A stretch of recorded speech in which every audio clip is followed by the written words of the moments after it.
তার মধ্যে উপস্থাপনা করেছেন হচ্ছে আমাদের মোহাম্মদ যুবসুন্নি সংগঠনের মূল লক্ষ্য হচ্ছে পরকাল। পরকালে আমরা কি করব সেটা আমাদের মূল উদ্দেশ্য।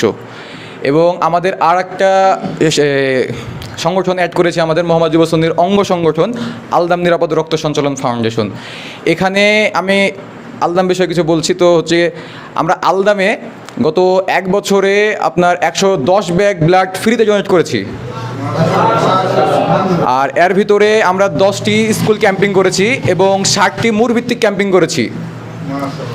আর এই ক্যাম্পিংয়ে সবগুলোর ভিতরে আমরা 1400-র উপরে মানে প্লাস এবার ক্যাম্পিং দিয়ে 1600 হবে, 1700 প্লাস আমরা মানুষের ফ্রি ব্লাড গ্রুপিং নির্ণয় করে দিয়েছি। তো এটা আমাদের যুবসুন্নি এবং যুবসুন্নির অঙ্গ সংগঠন আলদাম নিরাপদ রক্ত সঞ্চালন ফাউন্ডেশনের বড় একটা গর্বের বিষয়।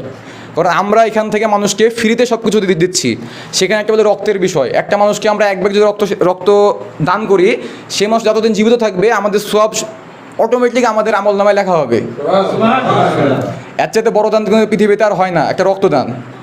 তো আশা করি আমরা সবাই যুবসুন্নিতে আগ্রহ হব এবং আলদাম নিরাপদ রক্ত সঞ্চালন ফাউন্ডেশন থেকে যে আমরা বিনামূল্যে রক্তদান করছি সেখানেও আমরা সবাই নির্ভয়ে এবং রক্তদান করব। ইনশাআল্লাহ করবো তো সবাই? আপনারা সবাই জানেন যুবসুন্নি প্রথম থেকেই গরিব দুঃখী অসহায় মানুষের পাশে দাঁড়াচ্ছে এবং দাঁড়িয়ে যাচ্ছে। তার সাথে পাশাপাশি এখন বর্তমানে সমাজ এবং যুবক আমাদের প্রাপ্তবয়স্ক এদেরকে যুগ উপযোগী করে গড়ে তোলার জন্য চেষ্টা করছে। তো অবশ্যই আমরা মোহাম্মদ যুবসুন্নি সবাই সদস্য থাকবো, ইনশাআল্লাহ থাকবো তো।